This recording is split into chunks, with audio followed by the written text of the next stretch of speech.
I'd like, on behalf of the Institute for Human Ecology at the Catholic University of America, to welcome our online audience to a post-feminist feminism, which is the second installment of a discussion that we began earlier this year in conversation with Mary Harrington about her book, Feminism Against Progress, a title that we've lifted for our discussion in both parts. Those of you who were with us last time will remember that Mary Harrington's book, among other things, zeroes in on the link between a certain mainstream default feminism, if we could call it that, and what Mary Harrington calls the war on nature, a war that finds its expression in, among other things, gender ideology.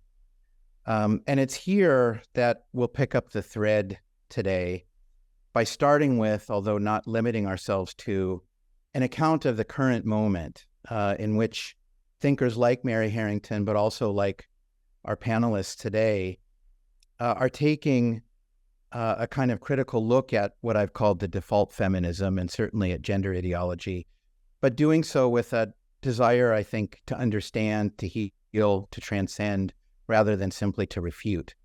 And that sort of spirit, I think, is perhaps captured in the provocative subtitle that we've given to today's event, which is a post-feminist feminism, ? So let me briefly introduce our panelists and then say something very briefly about the format of today's event. So I'll be introducing them in alphabetical order. Before I do that, I just want to say that it's really an honor and a delight to have such four distinguished people gathered in one virtual place in cyberspace for this event. So as I say, going in alphabetical order, our first panelist is Dr. Rachel Coleman. She's an assistant professor of theology at Assumption University in Worcester, Massachusetts. She writes primarily in the area of metaphysics, in particular the metaphysics of matter, but that's a topic with implications for questions ranging from the intersection of science, philosophy, and theology to gender and sexual difference. So these are things that Rachel also writes about. Dr. Abigail Favale is a professor in the McGrath Institute for Church Life at the University of Notre Dame, and the author most recently of The Genesis of Gender, a Christian Theory. Angela Franks is a professor of theology at St. John's Seminary and a senior fellow at the Abigail Adams Institute in Cambridge, Massachusetts. She's finishing a manuscript entitled The Body and Identity, Liquid Bodies and Empty Selves. And then finally on our alphabetical list is Dr. Nina Power, who is a senior editor of Compact Magazine and the author most recently of What Do Men Want? Nina Power also teaches philosophy to adults in London. And then I'm Adrian Walker, a fellow at the Institute for Human Ecology, and I teach philosophy and theology at St. Patrick's Seminary here in Menlo Park, California. And as I say, just a quick word about the format. So Nina Power and Abigail Favale will open up the discussion. Each will give a set of remarks, I think, for about 10 minutes apiece. Then we'll have a general discussion amongst ourselves. And then in the last 20 minutes or so of the event, we'll be taking questions from the audience. So without further ado, I'll hand the reins over to Nina Power. Thank you, Nina. Thanks, Adrian. Hope everyone can hear me okay. I am very, very happy to be back here and speaking with these wonderful women and Adrian. So a post-feminist feminism. I try to think about this in relation to the kind of present moment and try to basically outline various things that may or may not be going on to open up the discussion. So I think, as already mentioned, in relation to Mary Harrington's work, we might look at feminism, and of course there's the wave theory of feminism, if you like, the kind of historical process of feminism, but there's also a kind of everyday use of invocation of feminism, often very negative from the right in many ways, but also increasingly from the left, insofar as it refers to, as far as they can see, a particularly restrictive form of feminism that takes women as its focus, and that may or may not be opposed to things like sex work and kind of a general liberalization, let's say, of sexual desire. So on the one hand, we could talk about a kind of progressive feminism that has overlaps, obviously, with a kind of liberal feminism, a kind of individualistic feminism, kind of capitalist feminism, we could say. And on the other, maybe in inverted commas or partly as a joke or a provocation, we can talk about reactionary feminism. And this is a kind of phrase that was coined by Mary, I think, after somebody had used it as an insult against her, but then she kind of took it up as a challenge. And I think the humor is actually quite important in this moment. But I want to say something about the word reactionary, because if we think about the origin of that word, of that idea, that phrase, it's really coming from historically somebody who, or a position that's opposing the French Revolution, right? I think we have a kind of almost knee-jerk leftist fear or horror of the word reactionary. We think that it must be kind of somehow dark or dubious, but really there's a kind of more technical, historical, political meaning, which is simply someone who's basically opposed to a rapid overturning of the existing order, somebody who wants to preserve the status quo, whatever that might be. And we can talk about slow and fast modes of progress. You know, some people would say that conservatives are just progressive, slowed down, for example, and that perhaps conservatism and progressivism are two parts of liberalism. Like they could all be understood under the kind of the train of liberalism, which is just kind of plowed through everything. We talk about the Enlightenment, we can talk about the Reformation, and so on. But I suppose if we want to talk about this idea of a reactionary feminism, what could it possibly mean in the contemporary moment? Well, the first question would be, which revolution are we referring to? And I think we would have to say it's the sexual revolution. Because what did the sexual revolution inaugurate? It is something that fundamentally overturns certain attitudes towards sexual desire, certain relations that we have to our own bodies, and certain relations that we have towards each other. It is a total dismantling of all of those traditional modes of being and relating. And I think Mary and Louise Perry and others are correct to point to the profound significance of social and biological technology, reproductive technologies, obviously the contraceptive pill, but also the way in which that feeds into a kind of hormonal, chemical image of the world, the idea that we can totally transform without limit our bodies and enter into a kind of post-embodied state. It's also related to questions of identity, as Angela's, the expert on this, but I see identity as actually a kind of symptomatic last-ditch desperate attempt to try to cling on to some kind of meaning, and as annoying as it is, in the wake of what looks like a kind of complete dissolution, really, of all boundaries and so on. So I think in the first place, if we are to sort of take a reactionary feminist stance, even as a kind of speculative project for a moment, to try to think about what that would mean, I think it would be a feminism that, first of all, noticed that a revolution has and is still occurring, and that we are in the midst of a revolution. Okay, it doesn't quite look like storming the Bastille, but it's perhaps far more profound and on an ontological level in terms of questioning what the human is. And I think actually this word human is also has become a problem for us when we talk about sexual difference, because as Ivan Illich and the feminists he was talking to point out, there is no human. There are only men and women. The human is one of these abstractions which is useful in many ways strategically when we're talking about equal rights and so on. Also, those demands that came out of the French Revolution, but has serious consequences for what we might call a kind of profound androgenization or a kind of proximization, or making proximate of male and female, to the extent that those differences are eliminated in language, in the economy, in social life, in politics and culture and so on.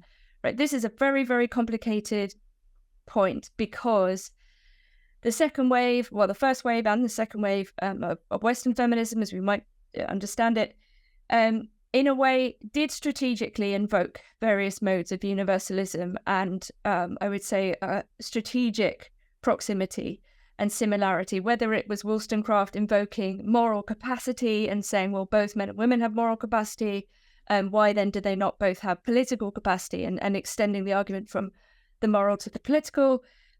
Similarly, in the post-war context in particular, although working class women have always worked, but in the mass transition to a heterosocial workplace, there is a sense in which, well, anything men can do, women can also do, right? This kind of participatory belonging. We are at a particular moment in this revolution. I think this is what we would have to say. We would also then have to notice what is being destroyed in the old regime, destroyed of the old regime, and what the principles of the new regime are, right? So that's, I think, the task for a speculative reactionary feminism. I wanted to briefly mention the UK as test case. Obviously, I'm based there. I've written about TERF Island, right? The trans-exclusionary radical feminist claim that is often made against women, not just feminists, not women who would necessarily identify as feminists at all, actually. And I would say many women have been radicalized through motherhood, and Mumsnet is this particular forum in which some of these discussions about gender were really had at scale among many, many women online, particularly mothers. And I think there is a kind of, I've defended an idea of a sort of common sense in the sort of strict sense of using all five senses. Common sense often has a sort of a bad rep, but I think actually it might be good to reclaim common sense. There is a way in which a lot of women are simply not buying it. They're not going along with this stuff, and they're saying basically, "Oh, come off it." And this goes back to the humor point. If you're a mother and you have children, and you understand very well biological reality, the idea that womanhood and motherhood are simply floating signifiers to be plucked out of the air and applied to whoever wants them cannot possibly be the case. And there is something kind of obviously being resisted there. The interesting thing about perhaps the difference between the UK and the US situation is that the UK is a largely functionally secular society, right? So these reactions, if you like, are not coming from a religious place. That doesn't mean that there can't be sympathetic alliances, or they already are really, between those people who are committed to sexual difference as a fundamental constitutive feature of a religious belief system, and those people who are committed to it as a social reality or as a biological fact or whatever. Like, it's a multi-layered claim, like it has many dimensions. But I think this question of alliances and overlaps is also very important. The UK is, of course, capitalist, liberal, modern, secular individualist, and all of those things as well. So the resistance at the level of a kind of defense of reality, collective defense of reality, of female reality, male reality, is, I think, very interesting and perhaps unexpected, if the general progressive trend was towards the total dissolution of boundaries, limits, words, concepts, and so on. So in the sort of context of the sort of general desexing of the human and the making androgynous of everybody, and the physical or hormonal contraceptive, social and political, let's say, making proximate male and female, we can talk about perhaps a kind of sibling culture. And I've tried to write at various places about how we live increasingly, not only in a society without the father, as Alexander Michelik described it in 1963 in his book of the same name, but also increasingly in a kind of sibling rivalry culture. So Michelik makes this point very clear. He says that, there is a kind of loss both of the physical presence of the working father, as he puts it, and a kind of dissolution of the personality into power relations. So he describes this as two kinds of post-war fatherlessness, which we all, as both men and women, are confronted with. He says that there is a loss of primary relationship, of a model that has to be overcome, which would be a kind of Oedipal model, at least the Freudian description of the killing of the father as the precondition for the establishment of civilization.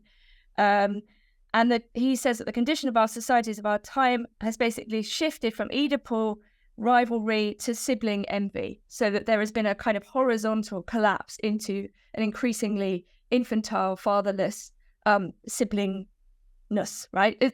This is not, of course, to say, this is a highly theoretical psychoanalytic claim he's making about social shifts. This is not, of course, to deny the reality of mothers, fathers, sons, daughters, and all of those kinds of things, but really just to talk about kind of psychic and political shifts in the culture.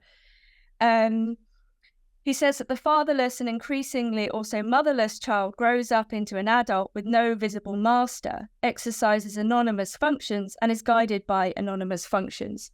The reason I want to mention this is also because of a sort of so-called anti-feminist backlash against perceived gynocracy, matriarchy, or in the parlance of the dissident right, the longhouse, the idea, rightly or wrongly, and we can absolutely discuss this. I'm not saying that it's not without merit or not without content, but the idea that an increasingly feminized world is one that will prioritize those values that we would stereotypically associate with women. So these would be things like safety, communication in terms of the workplace, mediation, information, all of those things that basically require, I suppose, an emotional and social component rather than a physical one. We have to say, however, that this decision at the level of the economy is a deeply political one, right? The shift in the UK from an industrial society and to a post-industrial society under Margaret Thatcher was a political decision, right? It wasn't inevitable. It wasn't inexorable. It's important, I think, to bear in mind that these things didn't have to happen somehow. But nevertheless, we are in this both quantitative and qualitative feminized world. And of course, there is resistance to that, often very aggressive. And, I think sometimes the left response is simply to, let's dissolve all these words and make them meaningless. There are no men and women really. They're just sort of, desires, free-floating and individuals. And, who are you to tell me what I can and can't do? A kind of almost libertarianism really, or a sort of, anarchistic spirit. And a right-wing kind of backlash, I suppose, against a perceived stifling maternity. And Mary Harrington has talked about this in terms of the sort of increasing cyborg mother idea, but also this kind of, an oppressive, increasingly oppressive and bureaucratic society. So this is to gender bureaucracy, or sex bureaucracy, I should be more precise. The idea that this kind of acephallic, impersonal bureaucracy can nevertheless be understood as Big Mother, to quote the title of a recent book by Jason Horsley, which he examines this idea that there is a kind of idea that the matrix and the matriarchy and the longhouse and all of these things are indeed female, and that this is the kind of era that we're in, and if we need to talk about how that is understood politically. I don't want to go on too long. I suppose just to say that in terms of thinking about a post-feminist feminism, what seems clear to me, at least, is that we need to insist on hard limits, both in relation to sexual difference, also in relation to embodiment and the differential embodiment of the two sexes.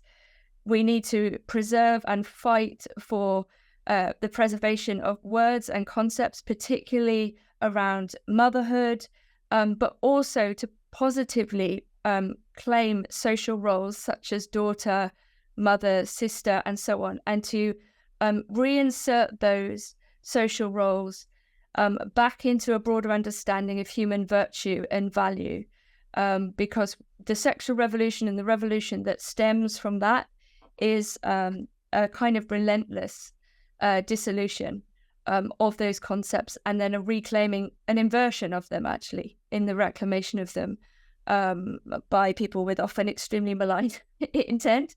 And we live in this world, but we have to fight for those limits and those boundaries.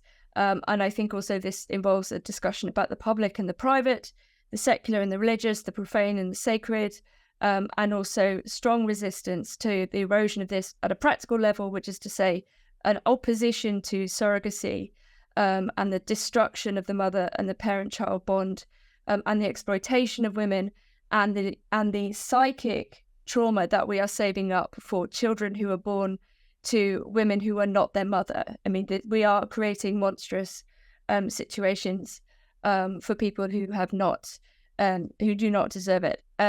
So yeah, there's a lot of things there, but yeah, that's I'll leave it there for now. Thank you very much for that magnificent opener. I found that incredibly illuminating and very moving as well. So thank you for that. Abigail, we turn the microphone over to you. Sure. Yeah. Thanks for that, Nina. I'm going to pick up one piece of the revolution to talk about and to do maybe a little bit of a deeper dive on, and that is the revolution of what gender means. And I would like to focus on perhaps the revolution that's happening right now.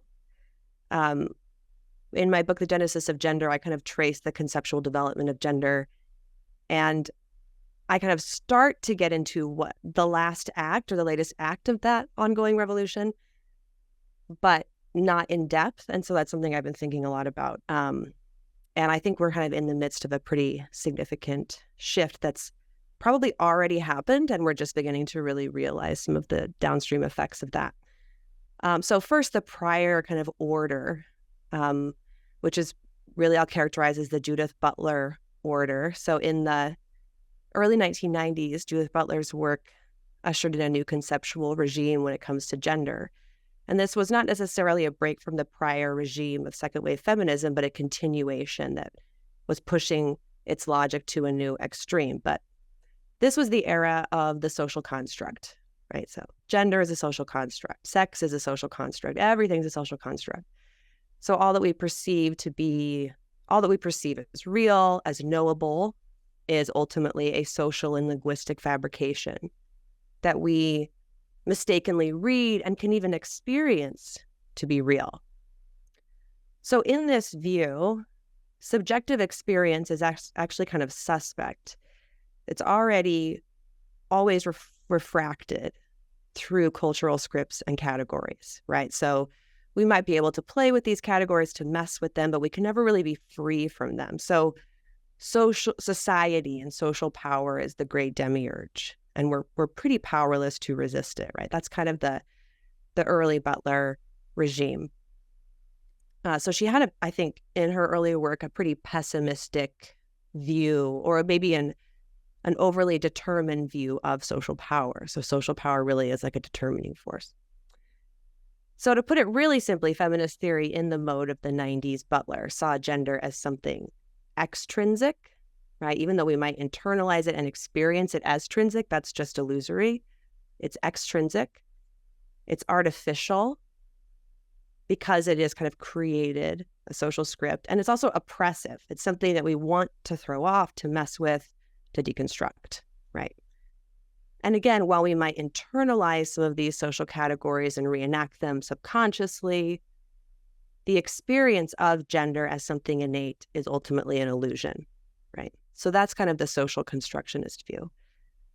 Now, that is no longer the dominant view. So there's been another gender revolution in the last, I would say, 10 years, another moving of the stakes. And Butler's early work, which which simply was the dominant method and framework in gender studies, was not particularly amenable to some of the new kind of transgender anthropologies that were popping up. Those anthropologies typically want to claim that gender as gender identity is not simply felt to be real, but really is real and is more real than sex. So there's a tension there. So a gender theory that arises from these premises looks quite different. I'll call it gender identity theory. So in this framework, gender is intrinsic. It is actually kind of located in the self. It's authentic as opposed to artificial, and it's liberating rather than oppressive, right? So these are very different concepts, almost, diametrically opposed, really. So gender identity theory leads to this kind of bewildering reversal of the second wave framing of sex as kind of biological facts and gender as a social construct. But now sex is the construct, right? This idea that there is a binary in terms of reproductive niche in the human species, that's a construct. But gender as gender identity is real, right? So that's kind of where we are. Now, one thing I've argued in my own work is that the anti-realism of Judith Butler's early work has kind of paved the way for a new essentialism of the subjective to emerge. And what's really fascinating that I've just kind of recently been reading about is that this shift can be traced in the trajectory of Butler's own thought. So in numerous interviews over the last decade, Butler has all but repudiated, or perhaps misremembers, her earlier claims. So here's a quote from an interview. Gender Trouble was written about 24 years ago, and at that time I did not think well enough about trans issues. Some trans people thought that in claiming that gender is performative, I was saying it was all a fiction, and that a person's felt sense of gender was therefore unreal. That was never my intention, which is sort of surprising to read. I sought to expand our sense of what gender realities could be, but I think I needed to pay more attention to what people feel, how the primary experience of the body is registered, and the quite urgent and legitimate demand to have those aspects of sex, so the feeling aspect of sex, recognized and supported. I only meant to say that we should all have greater freedoms to define and pursue our lives without pathologization. So Butler 2.0 has a much more optimistic sense of human agency, claiming that we can, quote, take over the power of gender assignment and make it into self-assignment. Another quote from her interview is, we have to find a way of understanding how one category of sex can be assigned from birth, and another sense of sex can lead us to resist and reject that sex assignment. How do we understand that second sense of sex? It is not the same as the first. It is not an assignment that others give us, but maybe it is an assignment we give ourselves. So the reign of radical social constructionism in feminist theory is apparently over. Its queen has stepped down and pledged allegiance to a new regime. And subjective experience now holds the throne of meaning-making, whereas early Butler encouraged us to be suspicious of our experiences and our perceptions, to pay closer attention to how these are always mediated to us through social forces outside the self, and there's some real truth to that. But in this new understanding, gender is ultimately self-determined, not socially determined.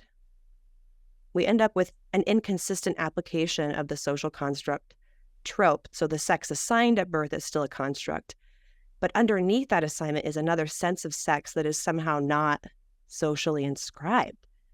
I mean, it kind of sounds like Butler's like a closet essentialist all of a sudden. So a shift has clearly happened from social determinism to self-determinism. And this really has reshaped feminism, right? So feminism in this new gender era is really a shell corporation for individualism, right? Its primary purpose is to keep the boundaries of woman porous, to accommodate unlimited self-definition. And I think this is why the prime value of the default feminism of today is inclusion. And inclusion is really just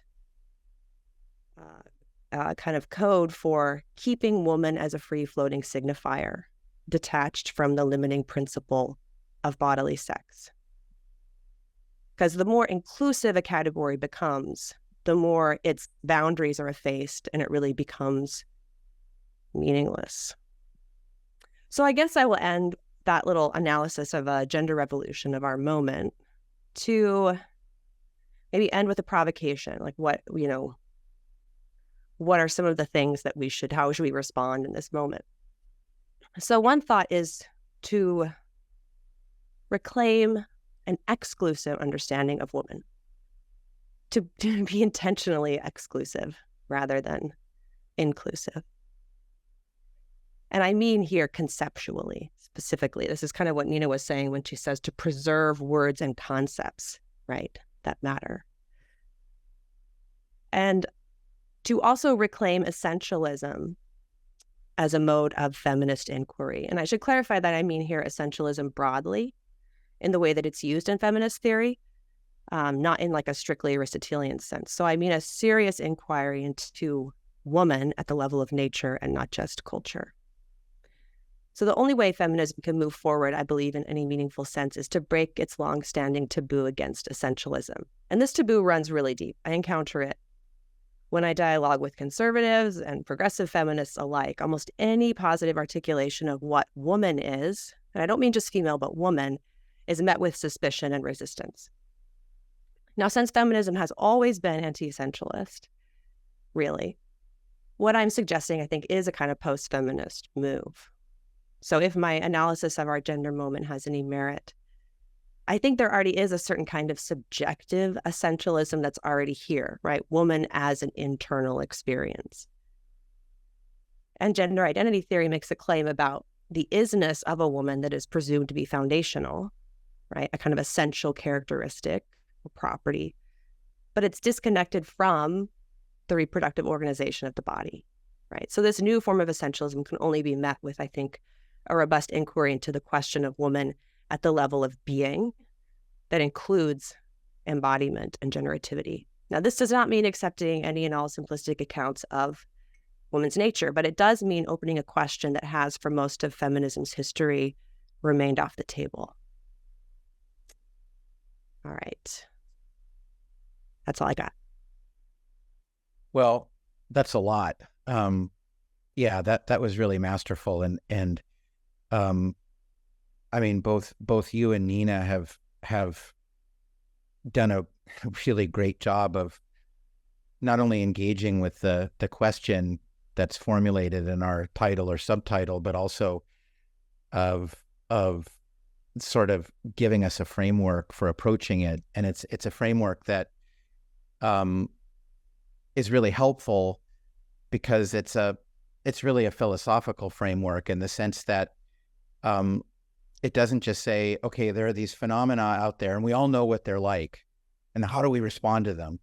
But it's a framework that actually helps us to see to see which phenomena we're dealing with and what they are, and what they might reveal. And so I think those two opening statements were extremely helpful. I was just told by our hidden event organizer that there's actually no Q&A from the audience at the end. And with all due respect to the audience, I'm actually sort of glad, because I think that given the richness of these two opening statements, we're going to run out of time just talking amongst ourselves by way of starting to unpack all of that. So now I'll just open up the floor. I don't know if I'm sure Rachel and Angela would like to say something at this point, if you guys want to jump in.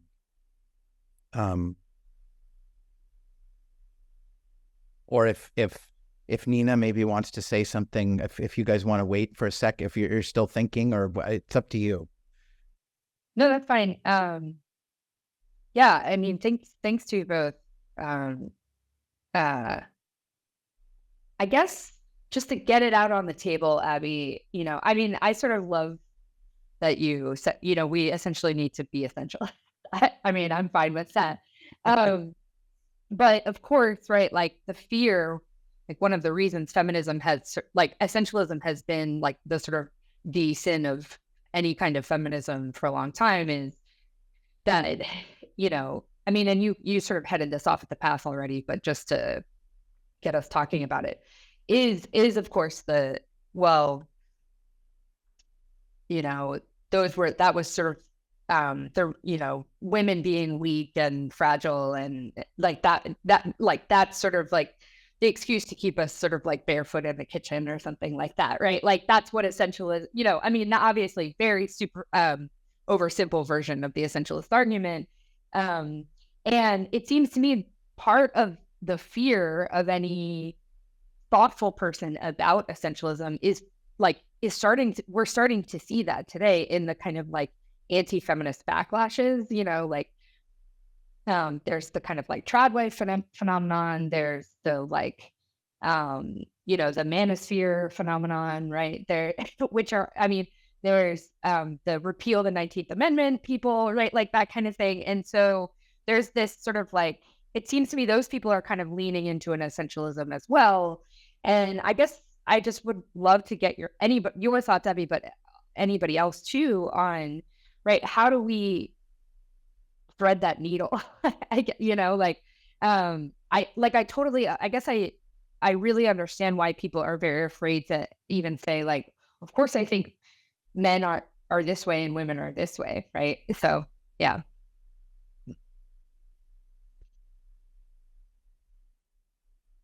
I mean, I guess one way I've tried to thread that that needle in my own work is if the kind of essential properties are grounded in the organization of the body, then that frees us up from the like list approach to essentialism, right? Here are the female, or here are the feminine traits, here are the masculine traits, here's the chore list for each one, here's the really narrow roles. So I think it's like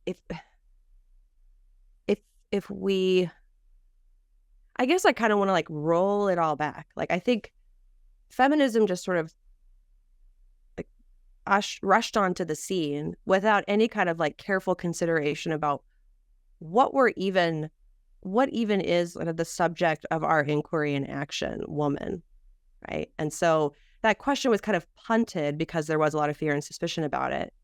And so that started this kind of nominalist train that has ended up where we are now, in the kind of free-floating signifier of woman. So I think it's like you have to engage that question, right? But again, we have to do it carefully. But I would also say, I don't know that we can really respond to some of these kind of anti-feminist arguments without a good form of essentialism, right? We can't just be like, that's essentialist, I'm rejecting it, right? That hasn't worked.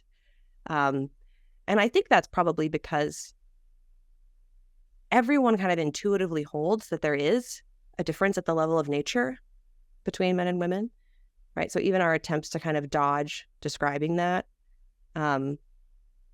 it pops up again. Like it's not an idea that's going away. It's an idea that actually needs to be carefully thought and articulated, because it hasn't been, right? Because it's just been sort of a taboo for so long. So that would be my sort of approach, is to really focus on embodiment in terms of reproductive potential as being the essential properties of women in a foundational sense. Yeah, can I just add something really briefly on that? So through my work on men and I was looking at these ideas of toxic masculinity and the idea that in a way maleness itself was becoming kind of ontologically tainted, and to be a man was to be wrong somehow. What I ended up having to say or and meaning is it must be possible for men to be good, right? So that what it means to be a good man and a good woman is really a question of virtues.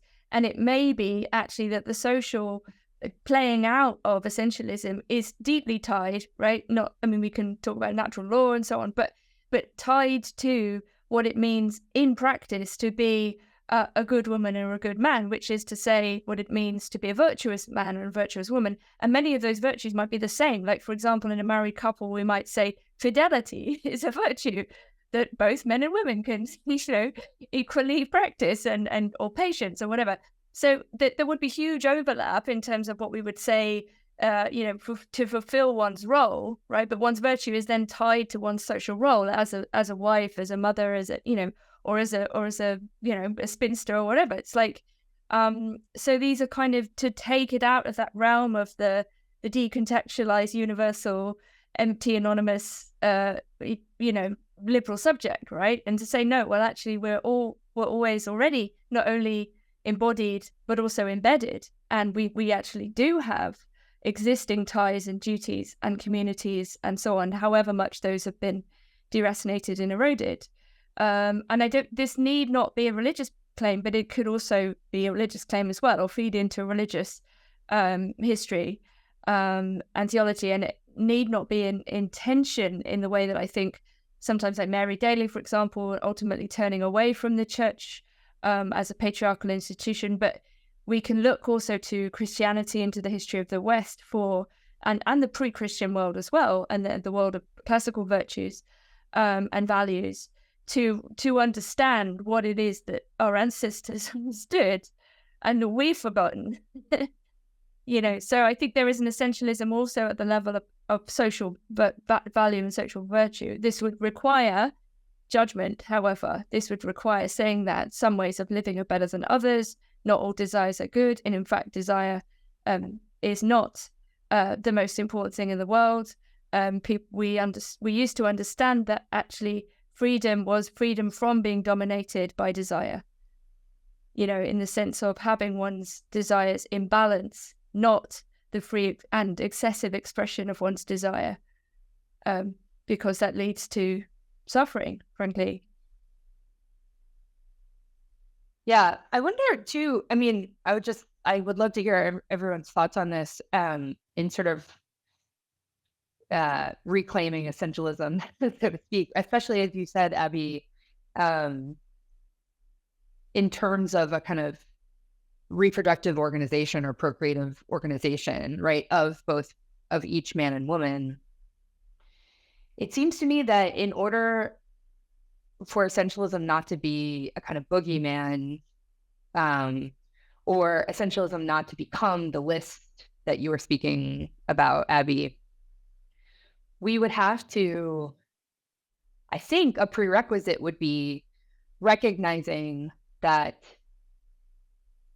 basically biology reveals being, right? Like biology reveals ontology, actually, because then, right, if we talk about that, like procreative organization, the different procreative organizational structures of both men and women, then we're not just saying, because you happen to be born this way or you happen to be born that way, but actually that like biology itself is revealing something even deeper. And then it like the quote unquote essentialism becomes rooted much more deeply than just, so to speak, in like how one happens to be born or something like that. But it seems to me essentialism would have to go. I think one of the reasons it's always been a boogeyman is precisely because we haven't seen biology as meaningful beyond a kind of particular structure of the body. But if biology is actually revelatory of it's almost a secondary reality, which doesn't mean unimportant,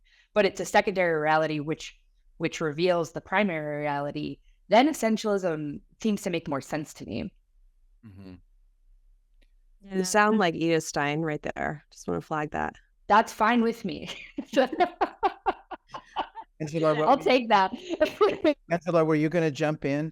Yeah, so I think this is, I believe, following on Rachel's point, and providing support to Abby's essentialism that I think she would agree with, that the thing that people rightly sense, even if they do it in a, kind of deracinated liberal sense or whatever, people rightly sense that both men and women have an equal dignity.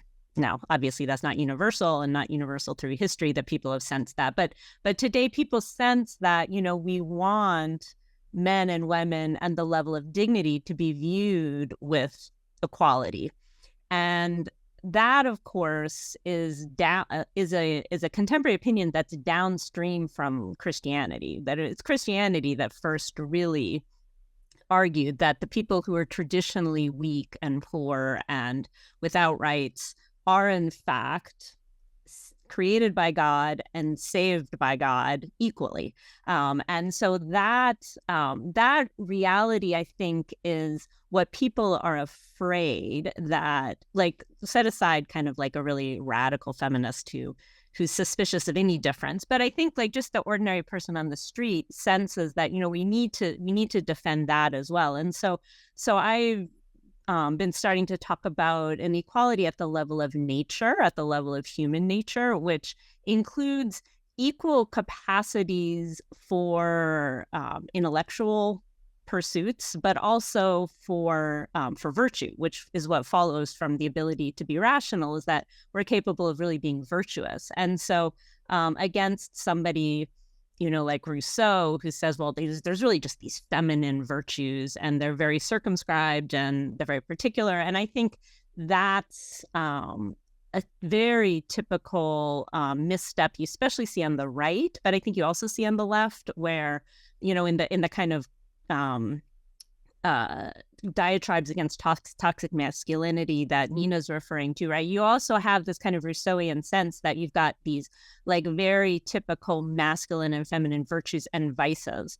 And I think that is in error, because it's taking what is essentially on the same playing field for both men and women, which is the capacity for rationality and therefore for virtue, and making that sexed. And so I think to start to distinguish between what truly flows from the procreatively organized body and what does not. Like, I encountered this a lot when I talk, if I talk to Catholic groups. I talked to a Catholic young adult group this summer and about, I think about gender. I can't even remember, but somebody raised their hand. I think there was an engaged couple, young Catholic engaged couple, and they were like, who does the money? And like, it was so clear that the guy wanted me to say, oh, 100%, like, that's a headship thing, like, the guy should do the money. And I was like, the person who does it better, like I think it's because of the chaos, the post-feminist chaos that we have, people are looking for it's the universal version of identity politics. It's not just something you're seeing, on the left or the LGBTQ people or whatever, but universally across the ideological spectrum, people are looking for the identity suit off the rack that they can purchase and put on and be like, okay, now I'm a woman because I'm not doing the money, but I'm changing the diapers. And that's, I think, first of all, like, that people will find that very oppressive, like, because, you'll have the case of a woman in a family who does the money better, and like, she's going to find it irritating that her husband keeps overdrawing the bank account. But further, like, at a deeper level, that kind of stereotypical, like find me the universal roles and the universal actions is not thinking deeply enough about what sex difference truly is. And so to really get to the kind of good essentialism that Abby's talking about, I think you have to see sex difference happening at that procreative level, at the level of the body. And that means some things flow naturally from that, and some inclinations flow naturally from that. But it's not, generally speaking, a simple matter of like, now here's my list of roles and duties and attitudes that match my sex. Can I just jump in? I mean, quickly, because I feel like I think we've got two complementary lines of reflection opening up here. One which emphasizes nature, and the other one which sort of highlights the importance of the social and the virtues that go with it. And it seems to me that these two lines of reflection are complementary. So let me just flesh that out a bit. So, I mean, it's clear that the social is not nature unmediated. I mean, everybody knows that. But it's where we not only spend, in effect, all of our time, but it's also where we're supposed to spend all of our time, because part of our nature is to be social beings or to be political beings. And so it's not surprising that nature for us comes in a socially mediated, socially discovered form. And it seems to me that once you see that, you're in a position to sort of wrest the notion of social construction away from those dinosaurs of social constructionism and give it a fundamentally positive spin, while recognizing, of course, that that mediation is going to terminate always in a kind of a mixed bag. I mean, in concreto, I mean, partly because it's a mediation that's ongoing, that as something ongoing is both reaching back into the past, into tradition, but also dealing with present circumstances which change and do vary from place to place. And also because we're sinners, right? And I mean, one of the ways in which our sin, I think, shows up is in sort of triumphantly displaying the fact that we see something about the other sex that they don't see, which is probably true in principle, but it gets mixed up with in practice, a lot of vengeful resentment, which can perpetuate itself in a lot of different ways. And so there's always room for a kind of critical kind of rethinking of roles ongoingly. But I think that critical rethinking is going to need to see, as I was suggesting at the beginning, that the social and the natural are really two sides of the same coin, in principle, right? And that we do have a lot of resources of various kinds for helping what's true in principle be more manifest in the sort of concrete tissue of social life.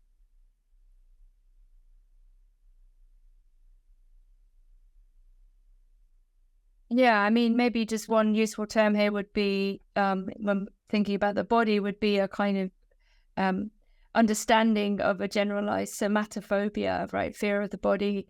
It's a word used by Elizabeth Spellman and others. But I think because we've misunderstood the relationship between nature and culture and nature and society, and I think particularly it's very easy for young women in particular to kind of become very alienated from their bodies, meant to, but if we think about the dominance of eating disorders, also of young women seeking to sort of transition out of femininity because they see it as associated with sexualization, and they're not wrong. In a deeply pornographic culture, very visually heavy culture, they're not incorrect in this assessment.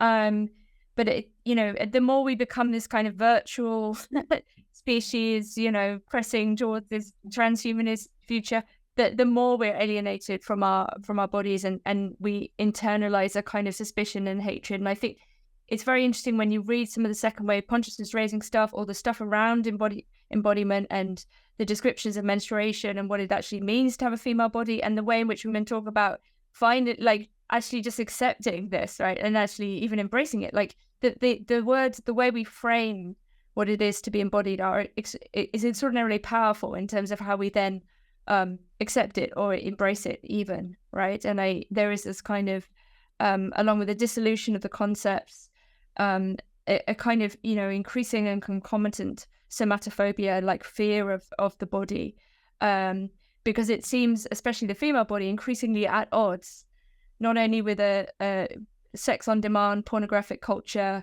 where you have men say, well, I can be a better woman than women because I don't bleed, I won't get pregnant, whatever. I mean, just crazy stuff, right? But what that means is that to be a woman is to be, abhorred, really, that it's too visceral, it's too, and this is just a reiteration of the kind of misogyny of, that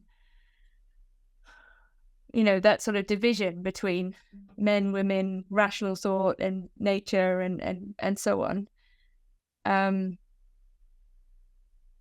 if I just made just one other thing, I mean, again, it also makes it, the phenomenon that you're describing also makes it impossible to see roles in their sort of relative and fluid and porous authority, precisely not in the first instance as straitjackets, although of course in a lot of cases in practice they can be, but in principle, but precisely as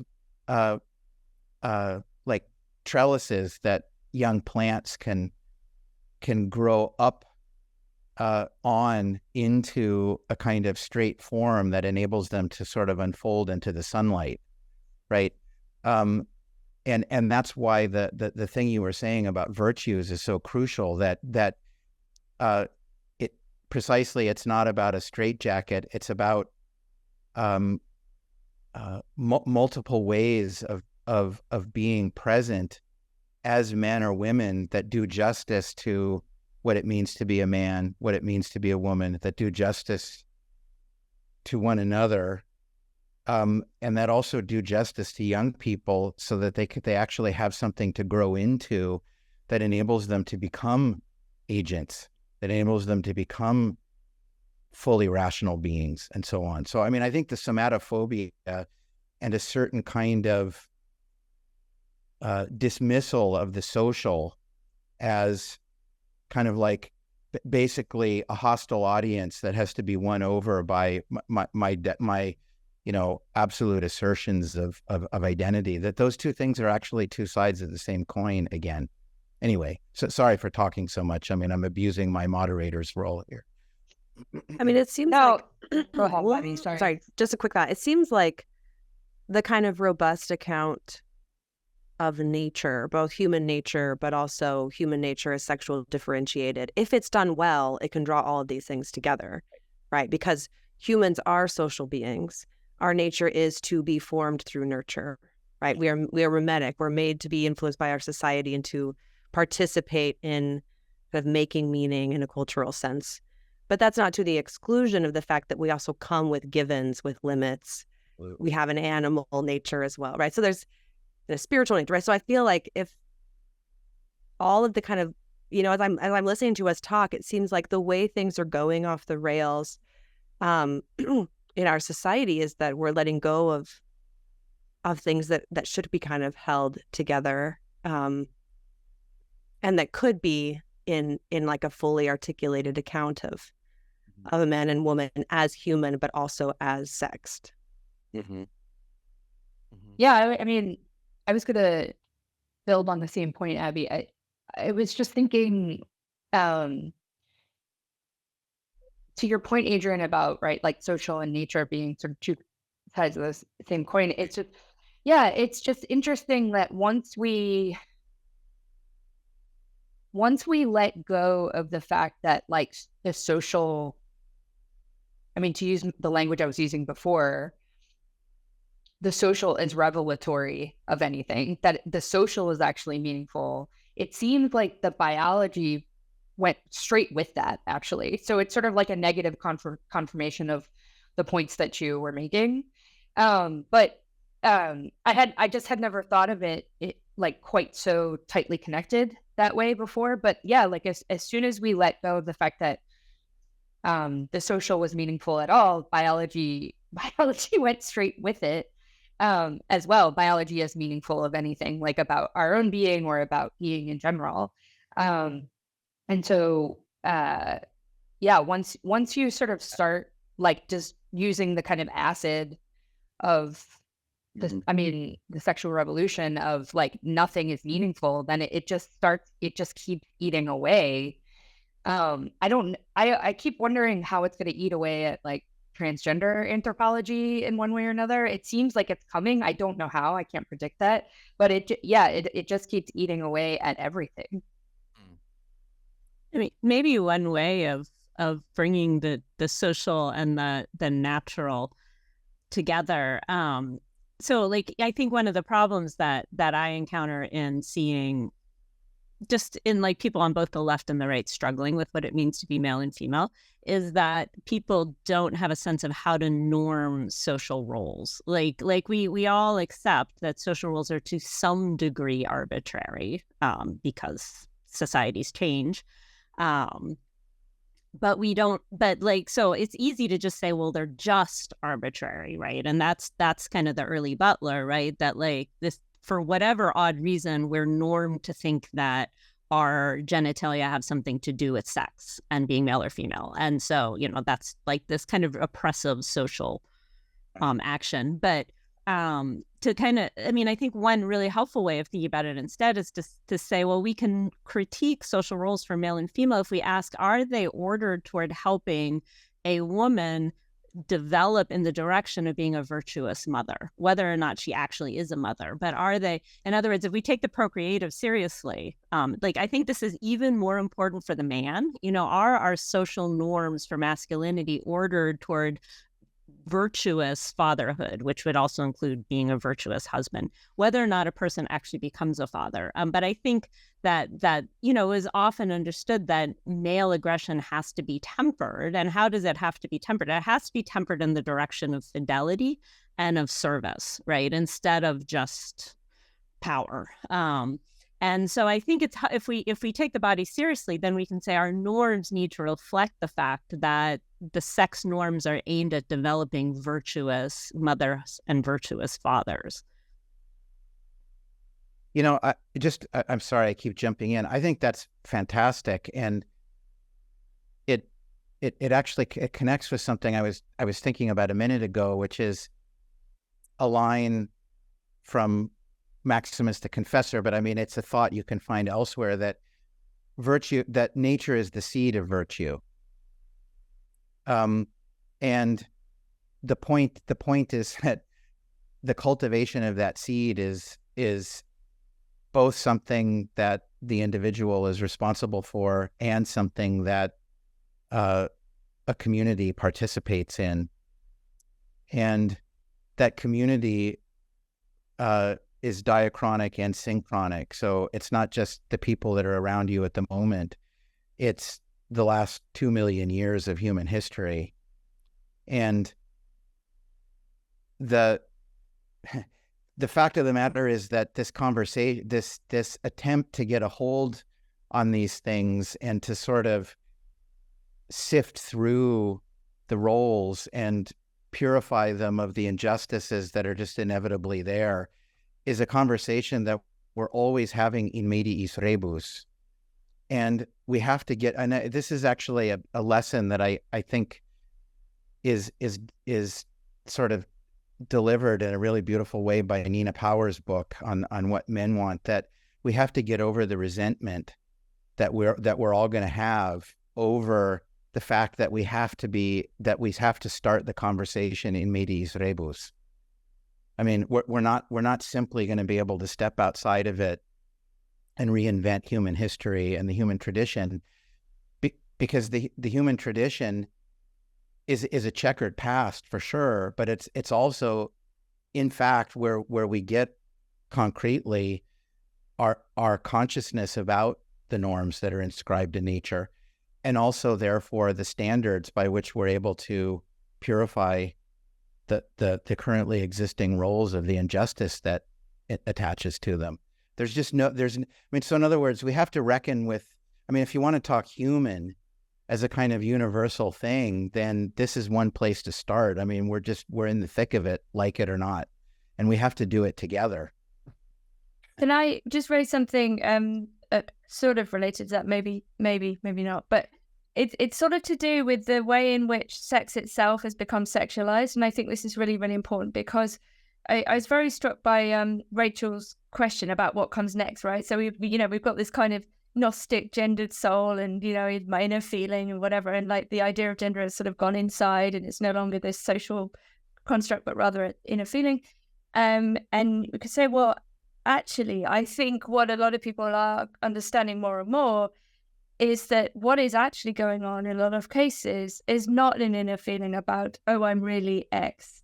It's that I desire to be desired as X. And that this is really about the sexualization of sex in the sense that it is extremely regressive. This is the thing, that the progressive is actually far more regressive than any reactionary position could be. Because, for example, what it's saying is, oh, if a man wants to be the passive partner in a sexual relationship, that must mean he's a woman, right? Because what it means to be a woman is to be, I'm not going to use the F word, but to be effed, right? So, and this is kind of shocking, right? But then when you look at the reality, and actually detransitions talk about this too, the women who in particular detransition, they say, well, actually, I wanted to be to understand what it was like to be a man in a sexual sense, right? Like I wanted to be the dominant person or whatever, and these are associations that we cannot get from anywhere else but social life. There is no inner feeling,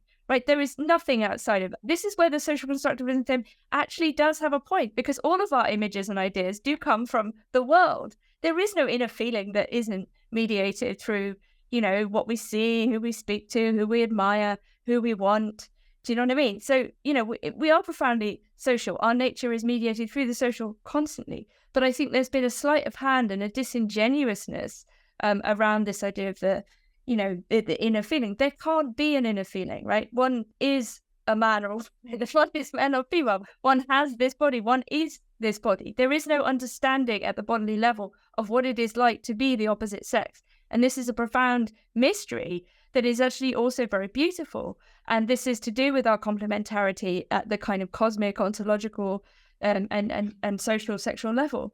But there has been this kind of complete confusion, deliberate in some ways, of sex and sexualization, or even sexuality, however we want to say it. And I think we need to step back from that completely and say, I don't know how we get back to, I don't know, sex has become so dominant, as it's not sex as in biological sex, but sex as in, this form, very minor form of human relating, has become, this paradigmatic framework for seeing everything. And I think it's very interesting when you look at younger people who are sort of not having less sex, and you think, oh, this is interesting. Maybe this is the thermidor of the sexual revolution, or this is, the terror phase. Maybe we're over the terror phase. The terror phase was Me Too or something. I don't know. And then now we're in thermidor. So there's maybe a pulling back from that, because the sexual revolution has become a tyrant. It's become absolutely oppressive. Like it's not liberating and free and fun. It's just a nightmare. It's like a party you can't leave. And yeah, so I wonder, sorry, just to raise this, but what people think about how we pull back and just become much more calm and reasonable and say, yes, look, we're male or female. It doesn't mean that we have to have sex. That we spend most of our time not doing that and not thinking about that. And, we can develop characters and personalities and interests, and as we do. Anyway, just throw that in. I have a question that's based off, I guess, inspired by what you just said, which about the sexual revolution. Because one thing I find somewhat puzzling is that I agree with how you describe the sexual revolution, and it seems very clear to me that it's not good for anyone, but especially not good for women, right? Like if you, as a Catholic, it's point back at Humanae Vitae and the things that Paul VI predicted would happen have happened in terms of like the kind of hypersexualization of women and treating women. It's really bad exactly. for women and children. Yeah. But I would say the most ardent defenders of this revolution are women. Like this is where maybe I kind of don't buy into the sort of rad femme critique that you see sometimes in gender critical circles, that this is all about patriarchy, because, the most ardent defenders of woman as an empty signifier are women. So what's the deal? What do you guys think? Why is that the case? You know, and they're younger women. I would say they tend to be younger women, but why are the most ardent defenders of dismantling women? I tell a story. So my mother was a professor. She had 2 kids. She got pregnant with a third, which at the time was shocking because of population control. Like, third child was outrageous. She got assigned to teach night classes at a branch of the state university 2.5 hours away, one way, when she was postpartum, when she was like, 2 weeks postpartum. Her department head was a woman. And that was so typical of the kind of sort of feminist backlash against women who were not following the script. And my mom kind of followed the script pretty well in a lot of ways. She had a PhD, but so I think I'm going to call her Mary Harrington for this, because I think she analyzes really well the fact that a certain class of women believe that it is to their personal economic and social benefit to be androgynous, because they operate in realms in which sex differences really don't matter. If you're a lawyer, if you're a professor, like, you don't have to be stronger. You don't have to be taller. Like, none of that stuff seems to make any obvious difference. So I think that's one reason why you have that. But I also want to go back to Nina's point about the sexualization of sex, which I really like that phrase, like, why are we here? And I have to say the Catholic moral theologian position, which is that we're here because the contraceptive revolution said that we should be here. In other words, it said that sex has nothing to do with procreation.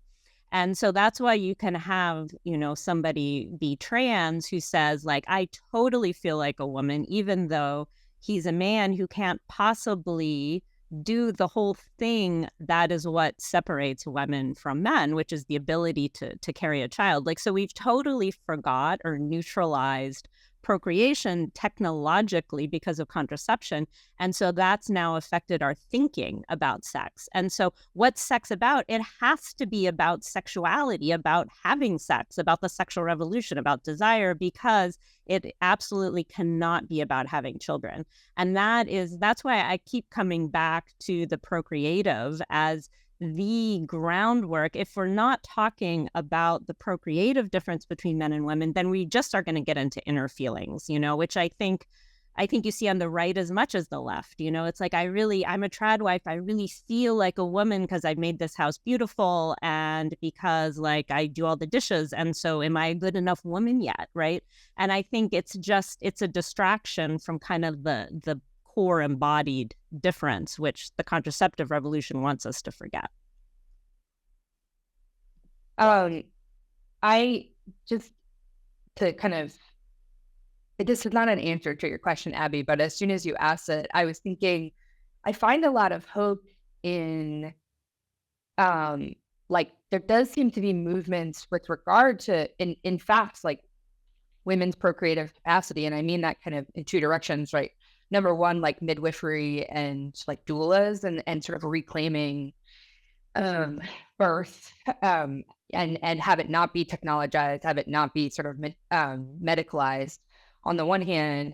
And then also with regard to like women's cycles and knowledge about that, right? Like, the church is not the only one nowadays sort of saying like, hey, this is bad. The pill might be bad for you, right? Like this, and that sort of reclaiming like knowing one cycle, and like Lisa Hendrickson Jack calling it like the 5th vital sign and that kind of stuff.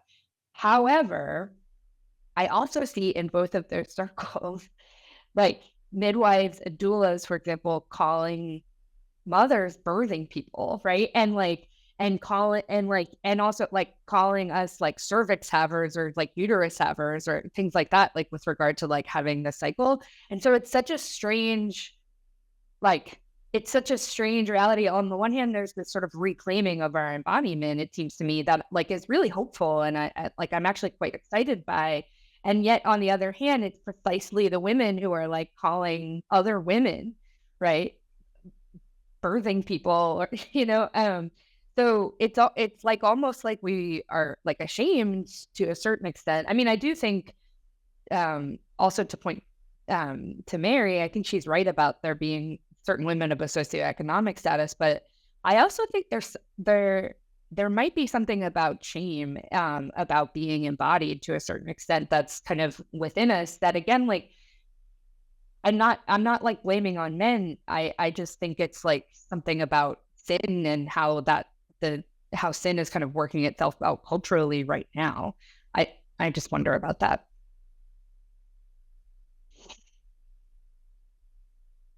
You know, and there just is something so, I mean, Angela was helping me see that a minute ago.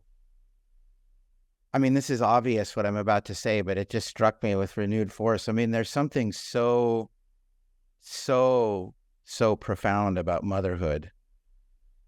And one of the sort of phenomena that reveals the profundity of it is the way that you're inhabited by another being. And yeah, I mean, that's something, right, which means women's entire, like, every woman, whether or not she's a mother, right, or like even has the capacity to have children, every woman's like being is ordered towards that, right, towards another. And there's also something like there's like that ontological depth that you were talking about. It's sort of like it can seem to almost erupt there in this I mean, really powerful way. But it's also like apt to being hijacked. You know, this is a dark thing to say, but I think this kind of orientation towards the other, and, you know, with, again, this complicated essentialism, this, you know, what it would mean to say, well, you know, because of this capacity, that, you know, there is a different orientation. You know, when we're talking about, I think maybe Abigail mentioned the idea of like, be kind, or, you know, like part of the current regime is this kind of actually really oppressive hijacking of natural sympathy, right? So and it's related to what Abigail was saying about this inclusivity, right? So it's like women have to make room for everyone. Like everyone else gets their own little group, and women are like, no, you have to like deal with everyone. And this is insanely essentialist, right? Like it's so paradoxical, because actually what's happening is there's a re-essentialization negatively, right? To take the nice things, the good things about female virtue and like, you know, female essentialism, but to sort of I don't know how to put it, like hijack them and make them and sort of reuse them for malign purposes. Like, oh yes, like women must accept perverted men into their spaces. Why? Because be kind. You're like, what? You know, like, and then I think a lot of the resistance and the hatred that so-called TERFs, and, you know, I get protested or don't fucking speak, and it's like, because you say no, because you're like, sorry, like, no, your erection is not more important than, you know, defied reality or whatever. Like, you know, and so this is like a really complicated thing, because how to get people who are, you know, socialized and maybe naturally inclined to be kind and inclusive and generous and other directed, to actually stand up and say, you know what, I don't want this. Like, you know, this is actually going against my desire, and why is your desire more important than my desire? Like, you know, and it's very tricky stuff. But I think like maybe Abigail's thing about why are women so invested in this, and I agree. Often when I'm protested, like recently at work, it's like a young woman stands up and says, you know, I'm so upset that you're here, like this, you're, you know, awful person, and we're against you, and, you know, you're hate filled or whatever. And, you know, very invested in this kind of performance, and you know, very nervous. And I you know, I kind of have sympathy for these women who are like really moved by an issue, right? Like they really think that they're defending something, that they're being kind, you know, that they are defending defenseless people, or that by my speaking, I'm encouraging violence against people. You know, this is the move. It's like, you know, you saying this directly leads to death and to violence and to harm. And yeah, I don't know. We need to think more about why some women are very attracted to these kinds of activism and these kinds of defenses, but I think it's essentialism playing out in a very dark way. No, I think you're exactly right, Nina, that it's like a hijacking. I mean, I love that. It's a hijacking of like what women sort of naturally are disposed to do, which is like protect, provide a home, right? Like provide like comfort, that, you know. So I don't think that's all of it, but I think that's a really large part of it. John Paul II in the Theology of the Body talks about this a little bit when he talks about the curses in Genesis. In other words, the what he calls predictions after the fall, that from Genesis 3, that your desire will be for your husband and he will dominate you. And so he interprets that as saying that men after the fall tend toward like untrammeled aggression, especially sexually. Women tend toward, basically say a kind of codependence, right? Like I will make everybody happy. And if I make everybody happy, then they will love me and I will be happy. And that's, I think, like the fallen, it's not going to be as often going to be like straight out violence, like men perform like the women perform vanishingly few violent crimes. And so men are always going to kind of be more inclined to out and out violence, but women can enable a certain kind of emotional and social violence, which comes out in like how girls bully, for example, as opposed to boys. And so I think that's part of what we're seeing here.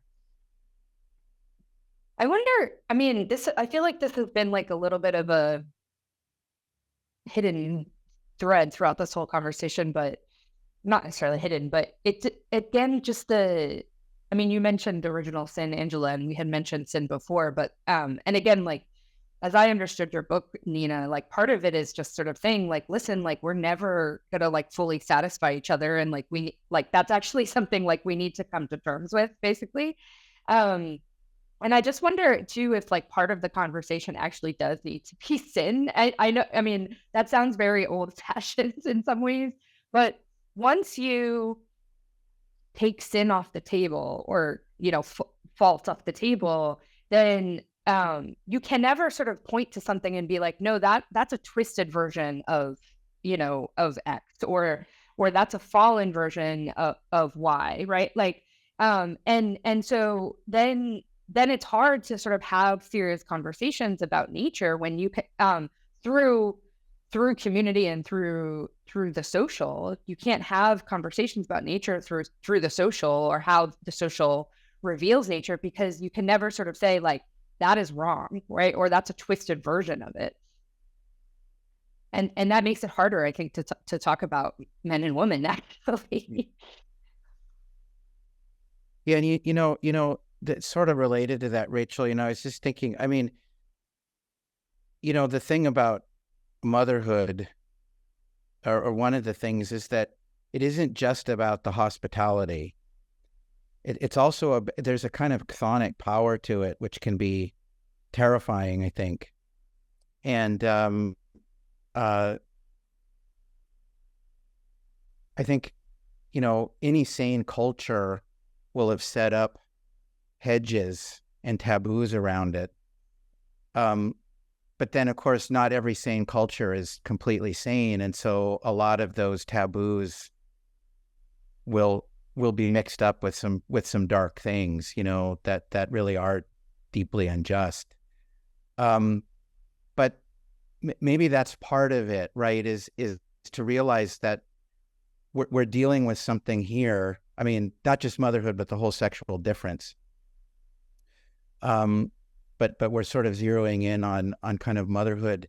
We're dealing with something that's not to be deified, right, a la ancient fertility cults, but there's something sacred about it, and sacred both in the sense that, of the tremendum, of the what's the word, the fascinosum, but also the tremendum, right? There's something, and it seems to me that doing that is going to require both a recovery of the traditional sexual ethics, like Angela was talking about, and a sense of sin. Because both of those things are connected with, and in a way get their depth dimension from the kind of innate sacred depth that there just is in these things, which you were talking about at the beginning, right? With the biology reveals ontology, and there's a kind of sacred depth to that, you know.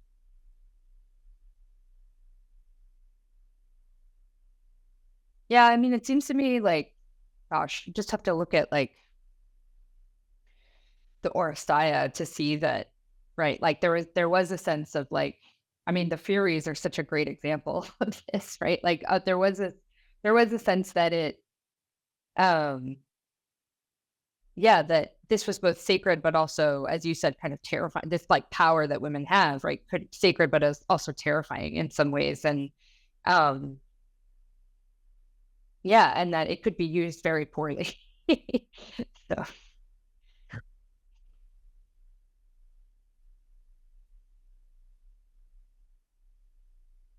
Yeah, so somebody's reminding me that it's probably a good time to start winding down. Sorry, Rachel, to shift gears so abruptly after what you just said, but maybe people can take a couple of minutes each to do a final wrap up, and then they can say whatever they want to say. I don't know.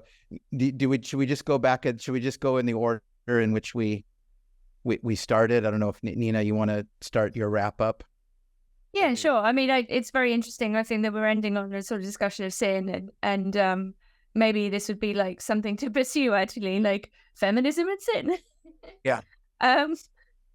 Genuinely, because I think, especially maybe for us, those of us who were brought up as like liberal subjects to, you know, secular subjects, to I don't know, ultimately be confronted with these questions. Like they don't go away, you know, like then it's kind of either nihilism or faith, basically. And you know, I think a lot of people who are in this situation now, right? And I think there's something maybe very interesting to discuss about, you know, Christianity, natural law, the body in relation to these questions of virtue and sin, and you know, simply saying that some things are better than others, and actually, you know, we create huge amounts of unnecessary suffering in the pursuit of what is apparently frivolous and, you know, pleasurable, and you know, anyway, so there's something major here, I think. But yeah, I just wanted to say, I felt a bit bad that the people watching couldn't ask questions. So if anybody wanted to leave me a comment, I don't mind if it's rude, or a question. You can tweet at me, and my handle is at Nina_compact, or my email is sort of easy to find online, because I it's always a bit dissociative to speak to others in this impersonal way, and then also not to see the audience, and you know, so yeah, that's it. Merci. Abigail? I just have a question, which is, what is a tweet called now that Twitter is no longer Twitter? I actually have never thought about that before. Like, what is it? Is it a zine? I think it's a post or something like that. Okay. Anyway, you could also leave me a comment on my Twitter, but I haven't looked at my Twitter since March, so there's no guarantee that they'll do anything. Anyway, I guess I would just end by saying that I think that there's a lot in the philosophy of Edith Stein that could draw together many of what we're trying to draw together here. So I will just plug her work. But I will also say, anytime I try to read her essays on women with other people, the like allergy against essentialism just like really flares up quick. So you just got to like push through that, you know, and just engage critically and thoughtfully with what's going on, because I think she has a lot to say. Angela and Rachel? I guess there wasn't really an order there, but That's fine. I'm seeing it goes up. So Angela, you're next on my screen here. So why don't you go ahead? Sure. I guess I would just say that I think both Nina and Abigail gave us a really helpful sense of where we are now, and that we are not where we were 5 years ago in the US, and I think also in the UK, when it comes to things like gender. And this even shows in polling, which is probably not super reliable, but there are definite trends of gender skepticism, and that is happening across the political spectrum. But I think it could get easily derailed, and that's why I have a lot of concern about some of the right-wing responses that I think are the same basic problem in just the mirror image of it. And so I think that as we are becoming rightly gender ideological critical, that we should also be careful not to fall into the same errors with like a more traditionalist veneer on them. Thank you. Rachel?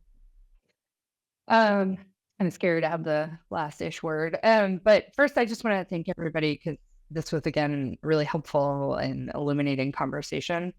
And I guess I just want to sort of say that I'm grateful that there seems to be a growing group of people, mostly women, but not always, like, who are actually thinking about this and taking it very seriously.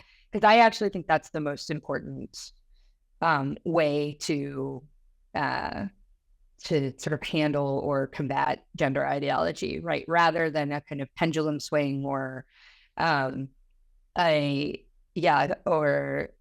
just going in the complete opposite direction. But people who see that the moment is calling for us to think about the reality of sexual difference much more deeply than we ever have before. Like, if there's anything good about all of this, it seems to me that is what's coming. That's the fruit, right? That this is being called out from us, right? That we have to think about the reality of sexual difference with much more depth than we ever have before, possibly in the history of humanity. And that I actually am really grateful for.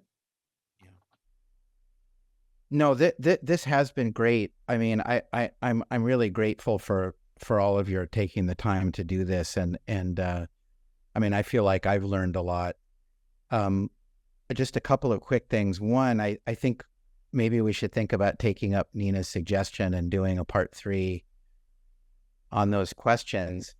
Another thing, just to pick up on something that Abigail was saying towards the beginning. This is about getting a comprehensive account, and that's going to mean reckoning with the fact that, in my view, that there are these dualities that are just constitutive of human and finite existence, the elements of which are not identical, but they're generally meant for a kind of fruitful coherence. I mean, whether it's man and woman, whether it's nature and culture, on and on and on, whether it's sort of the primacy of the natural, whether it's the kind of, pervasiveness of social mediation, et cetera. So, and then a third thing is, I don't think that we have to look at this conversation as about designing a utopia, right? Because, and certainly not a utopia that would be meant to solve the problem, whatever the problem is, for all eternity. That's the wrong kind of essentialism. We can be relieved, I think, in other words, that our job is to give this account, knowing that there's the reality out there that is both going to kind of carry us forward in certain ways and also provide us things to think about without our having to kind of figure everything out from scratch. So anyway, again, thank you all very, very much. I'm really grateful, and thanks too to our audience for joining us. And with that, we will close the event. So, un grand merci to everybody. Thank you.